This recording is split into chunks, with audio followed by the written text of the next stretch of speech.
লালন করতেন, ওই দরদটা খাজা হযরত মুঈনুদ্দিন চিশতি আজমিরি লালন করছেন। নবী আলাইহিস সালাম যেমন কানা দাইমাল ফিকরতি মুতাওয়াসিল আল আহজান, আল্লাহর রাসূল যেরকম সর্বদা চিন্তাক্লিষ্ট থাকতেন, উম্মতের ব্যথায় ব্যথাতুর থাকতেন, সব সময় তার কোনো আরাম বিশ্রাম ছিল না, উম্মতের ফিকিরে অহর্নিশ ফিকির মন থাকতেন। ওই ফিকিরের ধারক বাহক ছিলেন মুঈনুদ্দিন চিশতি আজমিরি। একটা মানুষ আমার দ্বারা হেদায়েত পেয়ে যায়, ওনার শায়েখ ছিলেন হযরত উসমান হারুনী রহমতুল্লাহি আলাইহি। উসমান হারুনের মধ্যে এই ব্যথাটাই ছিল। একটা ছোট্ট ঘটনা বলে কথা শেষ করব। উসমান হারুনী একদিন রাত্রিবেলায় ঘোষণা দিলেন, আগামীকাল যেই ব্যক্তি আমার পিছনে ফজরের নামাজ পড়বে সে জান্নাতি হবে।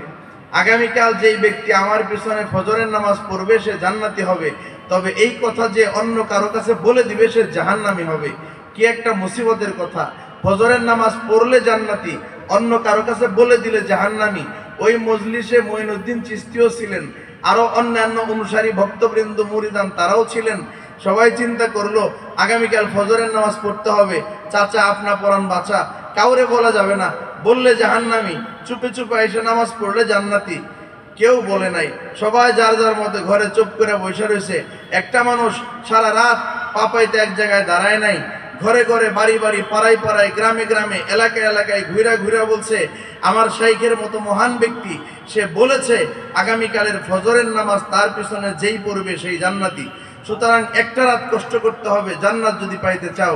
ফজরের সময় খানকার থেকে শায়েখ বের হয়ে দেখে মসজিদ ভরে গেছে, আঙ্গিনা ভরে গেছে, রুটঘাট ভরে গেছে, চক ভরে গেছে, এই পরিমাণ লোক, এই এত লোক দাওয়াত দিয়া কে আনলো? আমি তো বলছিলাম যে বলবে সে জাহান্নামী। সব মুরিদান বলতেছে, হুজুর বলি নাই যে আপনার পিছনে নামাজ পড়লে ফজরের নামাজ পড়লে জান্নাতি? আমরা কেউ বলি নাই। হুজুর বলে তাহলে এত লোক আসলো কোত্থেকে? হযরত খাজা মুঈনুদ্দিন চিশতি আজমিরি বলেন, আমার প্রাণ প্রিয় শেখ, আমি বলে দিছি, সকলের কানে আমি আওয়াজ পৌঁছাইছি, আপনার পিছনে ফজর পড়লে সে তার উপরে সে জান্নাতে যাবে। কেন তুমি বলছো? হযরত মুঈনুদ্দিন চিশতি আজমিরি বলেন, হুজুর আমি যদি কাউরে না বলি, একলাই নামাজে আসি, একা জান্নাতি হই, আর যদি আমি বলে দেই আমি জাহান্নামী হই, সবাই জান্নাতি হয়ে যায়। আমার দৃষ্টিতে আমি একলা জাহান্নামে যাই পরোয়া করি না, সবাই যেন জান্নাতে যায়, এই জন্য আমি সবাইরে বলে দিয়েছি। আর আমার আল্লাহ, আমি একলা জান্নাতে যাওয়ার চেয়ে আমার উসিলায় হাজারো লাখ লোক যদি জান্নাতি হয় আল্লাহ বেশি খুশি হবেন। এই জন্য আমি জনে জনে আমি সবার কানে কানে আওয়াজ পৌঁছে দিছি। হযরত উসমান হারুনী কান্না করে ফেলছেন, বাবা আমার বুকে আয়, আমার ভিতরে যে ইলমে মারিফতের নূর আছে, আমার ভিতরে যে ব্যথা আছে, কার কাছে আমার এই ভারতবর্ষ হিন্দুস্তানের মুসলমান মানুষের হেদায়েতের দায়িত্বের ভার কার কাঁধে দিয়ে যাব?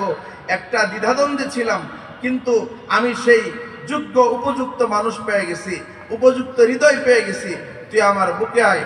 হযরত খাজা উসমান হারুনী মুঈনুদ্দিন চিশতিকে বুকে জড়ায় ধরেন এবং হিন্দুস্তানের জিম্মেদারি ওনার কাঁধে অর্পণ করেন এবং শরফে খেলাফত দিয়ে ওনাকে ধন্য করেন।